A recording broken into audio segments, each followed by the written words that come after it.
Hello, welcome to Gent. This is not my kind of music, but the story behind the songs. Hope you enjoy this little delve into some of the background behind some of the music on the album.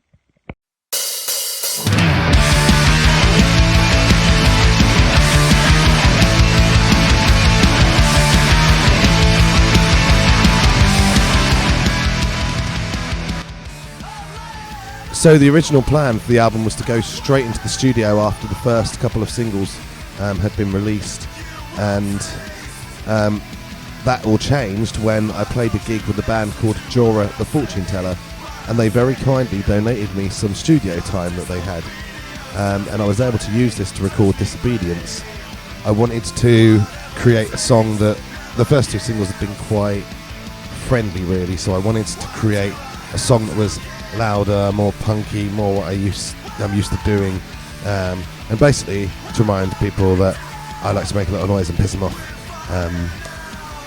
In the end, Disobedience ended up getting quite a good reception when it was released, and I got some genuinely good feedback from people.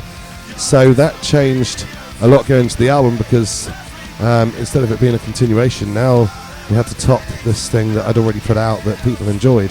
So that was now the aim.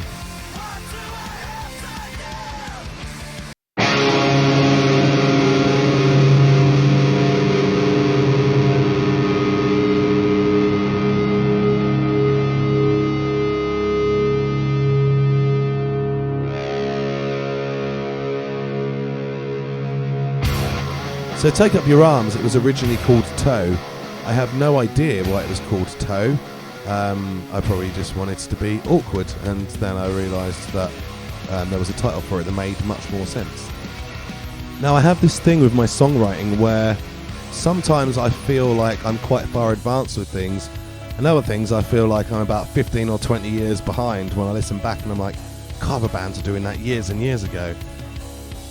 So this one, as I was writing it, I had this realisation that it was developing into an anti-war song, and I thought, well, you know, Green Day were doing anti-war songs like 20 years ago, and, you know, not many bands really are doing it these days, and it's a pretty old hat, I'm pretty behind.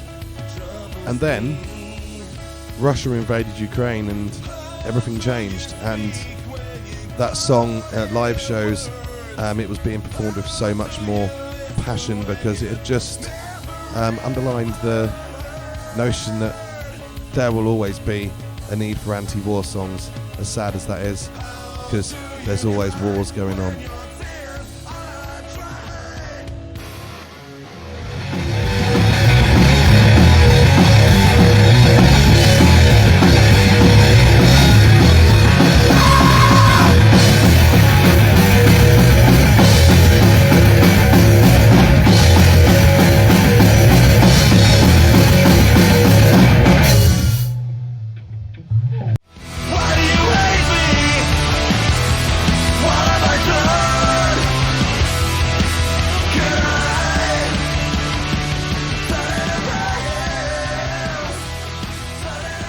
Turn It Around was born when I was going to bed one night and I started to dream and drift off, and I just started hearing this song playing on the radio in this dream, and then I woke up and I was like, that's a great song and it doesn't exist, it's mine. And I quickly recorded it into my phone and used it like a dictaphone basically, and then the following day I woke up and I tried to translate what I'd done, and then I realised that because I was half asleep, it was a big garble, so I had to sort of figure it out. But it was the first time I'd sort of written the song whilst drifting off in my sleep, and I've since done that quite a few times. And it's sort of great because it's opened another path of creativity for me, rather than just sitting down with the guitar and seeing what I can create. I've now got another outlet, a different way to create, and I love it.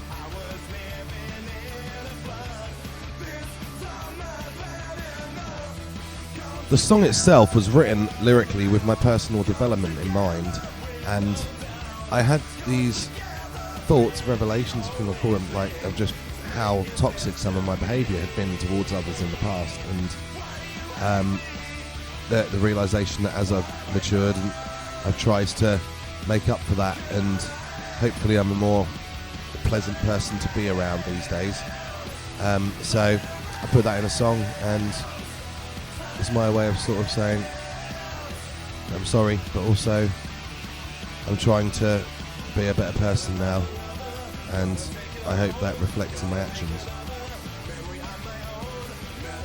My parents had to take the brunt of a lot of my frustrated and toxic behaviours in the past, so by putting them in this video and the picture of them on their wedding day, I wanted to show that A, I'm proud of them, but B, I'm trying to turn things around with them so that I can be a son that they can be proud of, or at least happy with, that, you know, I treat people the way that they brought me up to treat people. I do believe that when it comes to figuring out if you've managed to turn it around, that the effects that you leave on people through your interactions with them, you know, have you managed to make their day a little bit better? Do you manage to do that regularly with people? Then, you know, you're probably going in the right direction in life, and that's something that I just aim to do as often as I can. I decided to make Turn It Around the lead single for the album because when I was doing live streams during COVID, the song that people give me the most positive feedback for was that one, and Eviction as well. So I kind of figured, well, let's lead with this song. People seem to like it. You know, it's a good start. As far as recording it goes, I had a lot of what I wanted to do planned out, the bridges, the choruses and things, and but there were parts where I wasn't quite sure what I was going to do, especially on the lead guitar. So sometimes it was a case of just playing along in the studio and come up with something, and thankfully I can normally come up with things quite quickly, and I do enjoy that challenge.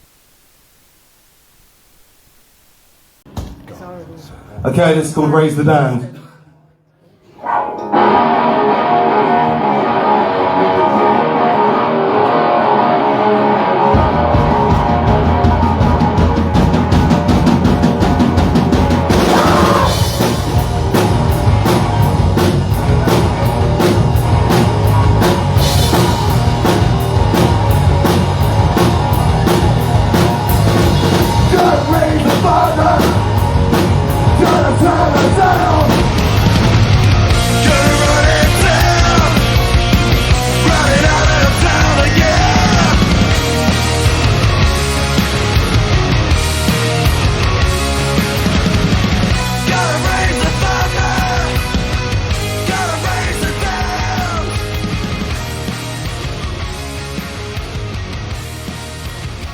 So the story with Raise the Damned, I was in a band called Cryptids while I was waiting to get all the album together, and I was playing bass in that band, and our songwriter Lyle, he was a really good songwriter, and I was looking at some of his techniques that he was using, and he was doing like these chunky drop D riffs in some of the songs, which I'd realised I hadn't really done drop D riffs in that style, or at least not for a long time, so I was playing with that type of riff, and that's how Raise the Damned started, and then obviously I put the rest together. The actual meaning behind the song is just supposed to be fun. You know, it's kind of about going to a graveyard and having a party with a load of zombies. I remember when I was a kid watching Power Rangers, and Lord Zed and all his monsters, they would have these little parties on the moon with this kind of demented, sort of slightly scary music, and they would just all dance around. And that was kind of the picture I got for this in my head, you know, that we're going to dance around with monsters and have a great time. So, yeah, that's Raise the Damned for you.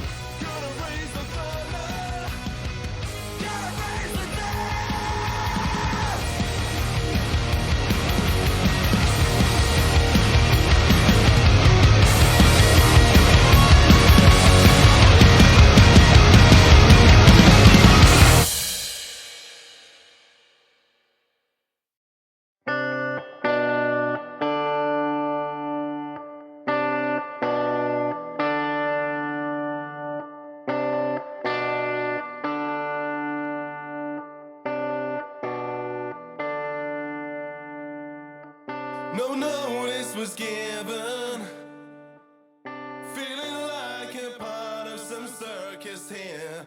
Eviction was similar in its storyline to Warning Sign, our debut single.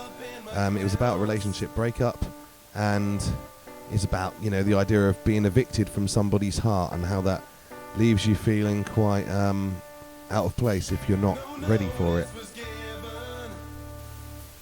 I wanted the feel of the song to be sort of a blend between the contemporary singer-songwriter stuff that's, you know, sort of filling up the modern charts and the classic sort of, you know, hard grunge rock that we've been doing, you know. So I wanted a nice little blend of that, and I thought it'd be interesting to do.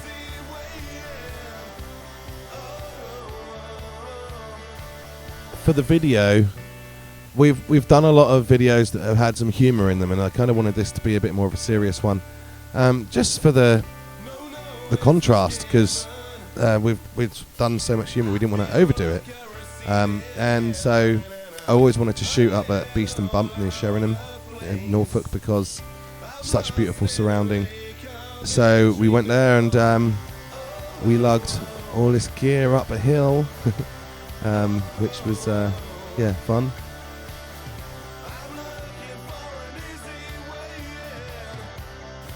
It was our first time shooting a video with Jack Solomon, and Jack's someone I'd wanted to work with for a couple of years. We'd made friends when I was in Cryptids, and I've seen just what a good songwriter he is. He does his own videos, and so I thought, why not get a bit of Jack's perspective for Gent? And to be honest, he really helped me, gave me advice on the album, because I wasn't that used to writing lead guitar parts, and Jack said to me, you know, just think of this as you're writing a totally new song. Think of the lead guitar parts as that.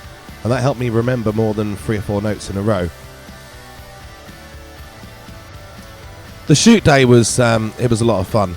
We did all the serious stuff, of course, but we also had a lot of fun shooting. Like, there was one point when I asked Nate to take a photo of my head, my receding hairline that I mentioned in the song, and then he did that on my phone, and then I sent it to him and spammed him with loads of photos of my bald head, and we were just doing little stunts like that all day, and it was just real fun.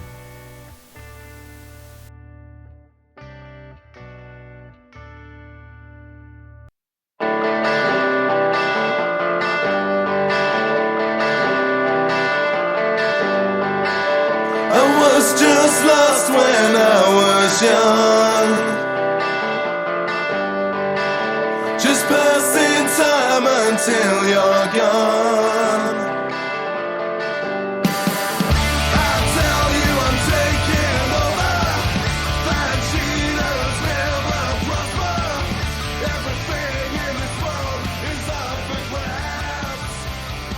So The Crown, this was formulated, I had several different songwriting techniques. Some I don't use too often, and one that I just do occasionally is I'll go off in my car for the day, I'll take a guitar with me and I'll find somewhere nice in nature to pull up, and then I'll play around, with a few riffs, you know, sitting there in a car park or whatever. And I was messing around with a Soundgarden riff. I was sat in a town called Stalham, which isn't too far from me. I was staring over the river and I was playing around with a Soundgarden riff, and I sort of started to play it wrong, or I missed a couple of the chords, and I was just playing, so I was like, oh, that sounds nice. And the initial riff for The Crown, the one you hear at the very start, that formed from that.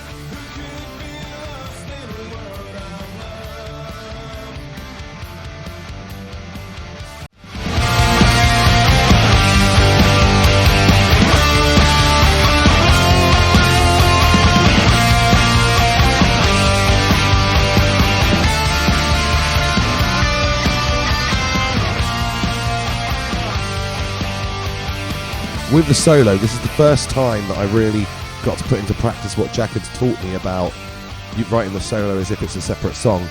I always, if I ever write any lead stuff, it's always quite simple, so I just put all my focus into writing these little sections and putting them all together, and I think it's got a lot of different things that influenced me, from Chris Shiflett's Foo Fighters style lead to taking it in a weird, sickly direction, but then having to bring it back to the sort of 4/4 rock song format. And then there was a bit that was inspired by like an Iron Maiden type of style guitar, so I tried to blend it all together into one solo. So it was a challenge, but I enjoyed it, and I was pretty chuffed sitting there when it came out, because I just thought, I played that, I don't play lead. So yeah, I was pretty happy to have written that. It's probably the most complex solo I've come up with to date.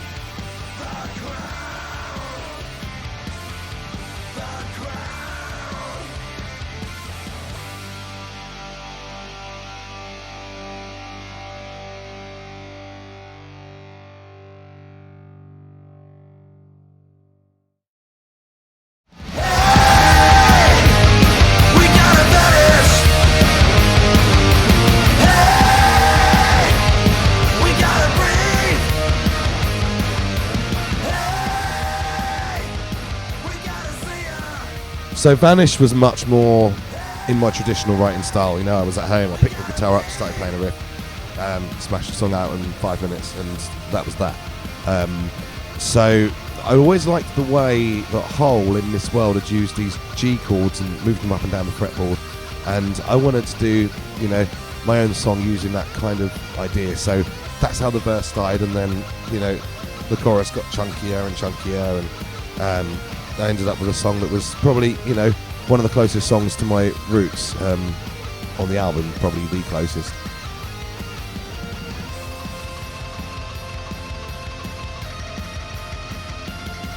The solo was very much in my head. Shortly after I wrote the song, I had this idea and I knew how I wanted it to sound, so the solo was actually really quite straightforward to compose. I think I basically played it all on one string, or mostly on one string. Because although it may not be musical purist's idea, for me it's whatever it takes to get the song done, and that's the way I felt most comfortable playing it. And I have no apologies for doing things that simply, because it's fun.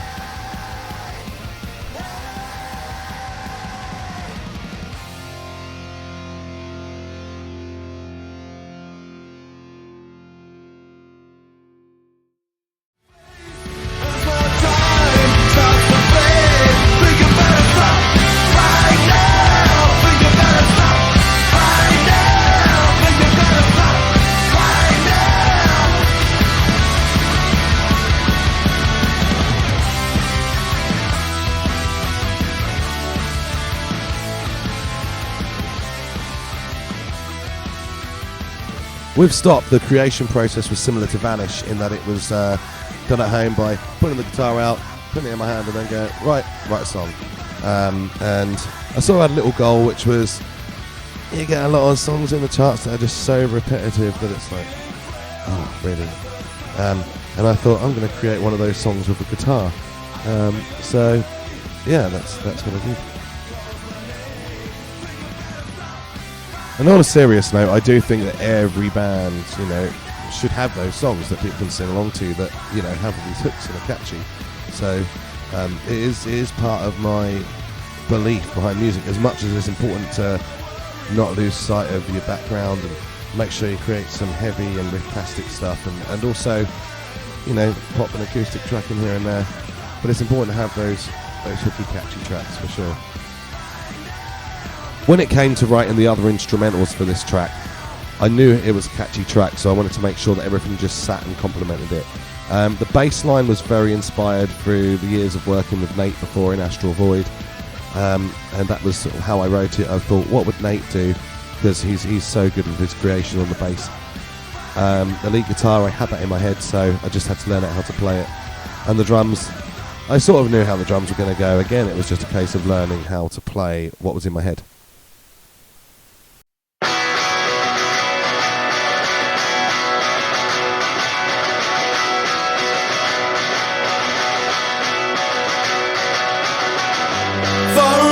From where we are, take a break from your fancy scars. No mention of rust again. No mention of rust. Rust was written on a night when I was feeling really tired, and I'm like, oh, I'm in the mid-30s. Don't tell me this is what age is. I don't want to feel tired. I want to have all this energy all the time like I've always had. So it was kind of about, don't mention the age, don't know the age, get on with it, enjoy life. Yeah, that's basically it. The irony about Rust that really makes me laugh is that it hangs on one chord for a long time, so it gives me cramp. So I'm now singing a song about getting old, and I've got cramp while I'm playing it. That actually made me lose passion for the song for a while because it was just uncomfortable to play, and that only really came back when we started rehearsing it as a band, and it was Miles' favourite song to play, so that made it more enjoyable for me, and it became fun to play again. I didn't notice the cramp anymore, so that was really cool. What that did mean was that when it came time to record the song, I hadn't practiced it as much as the others, so it was a bit under-rehearsed, and I had to still figure out what I wanted to do on the drums in places and what I wanted to do on the lead guitar and the bass, so it took a little while to get it all together. I was really happy with the lead guitar. In the end, I decided to go for a simple octave thing, and I thought, is this going to be enough? But when I listened to the song, it works for me, so I'm pretty happy with that.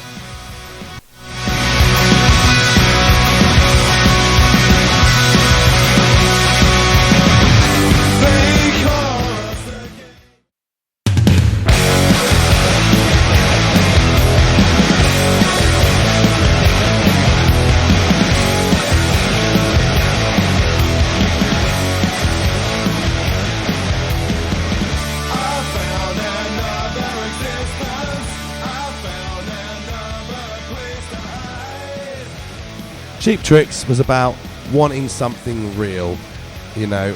There's so much artificial stuff in the world, and when it comes to relationships with people, you want something real, you want something that's, you know, soul food, not just material thing.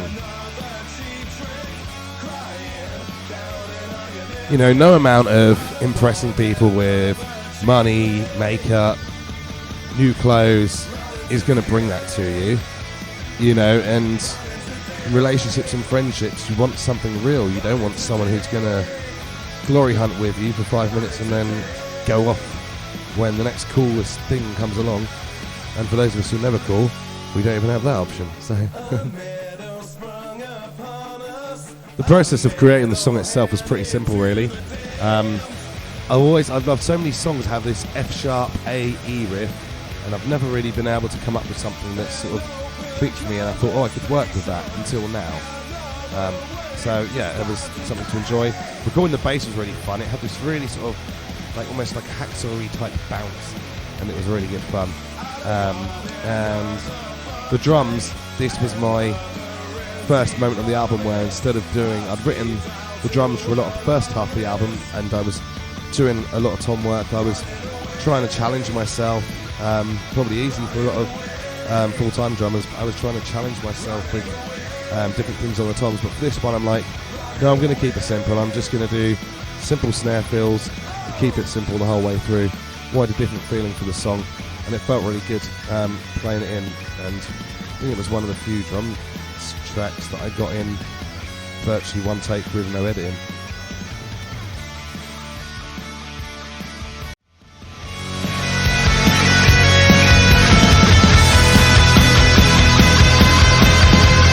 I don't want another cheap trick, crying, counting on your lipstick.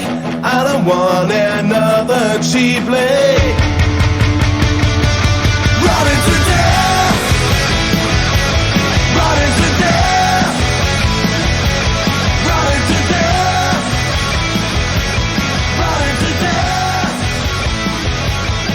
Alright.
So Hands Around Your Neck, the acoustic track, it gave me a lot of opportunity to do some things that I wouldn't normally do, that I haven't normally considered.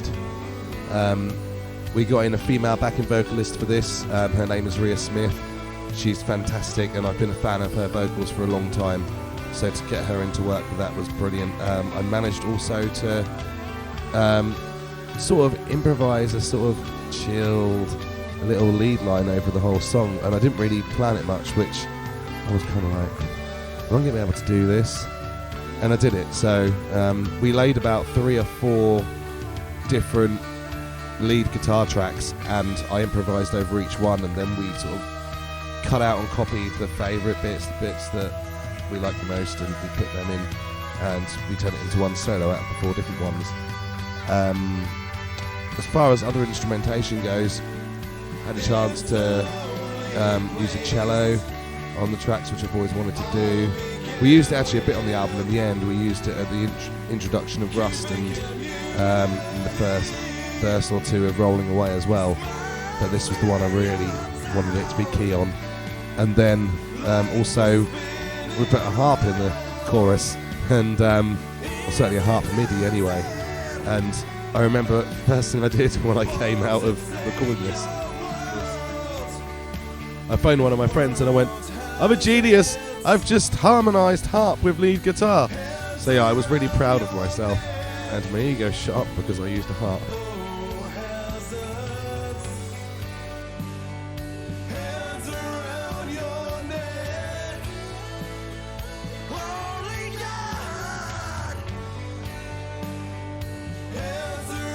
So the song itself is this typical sort of song about growing up in a small town, really, and feeling, even though people are friendly, feeling like you don't quite belong, and also feeling like there's a lot of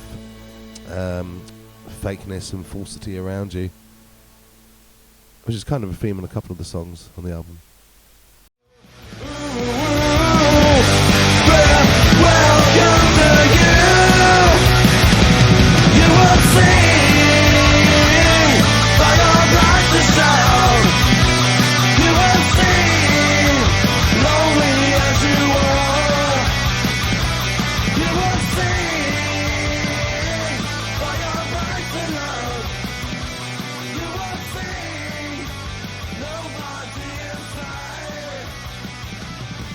When I first wrote Sing For Your Right To Shout, it was one of the first songs I wrote for the album, and it was actually in reaction to just a few homophobic things I'd heard recently on the news and seen on social media, and I was like, ooh, you little homophobes, you're making a comeback, are you? Fuck you! That was kind of that. So I realised that the song could double up. It didn't just have an anti-homophobia message, but it could also double up to tell anybody to be proud of who they are. Don't let anyone tell you you're weird. It might just be a little personality quirk you have, however, but don't be ashamed of it. You know, if it's something you enjoy doing, it's not doing anyone any harm, flaunt it, enjoy it. You know, be proud to be who you are. Sing like nobody's watching. Sing like nobody's listening, dance like nobody's watching. Because to be honest, you know, outside of your little peer pressure area, nobody really gives a shit as long as you're, you know, kind to them and respectful to them. That's the majority of people. They're too busy worrying about what's going on in their own lives and the battles that they've got to face to really have a problem with, you know, you just being naturally yourself. So really just focus on being the best version of yourself you can be, and the right people will come to you eventually.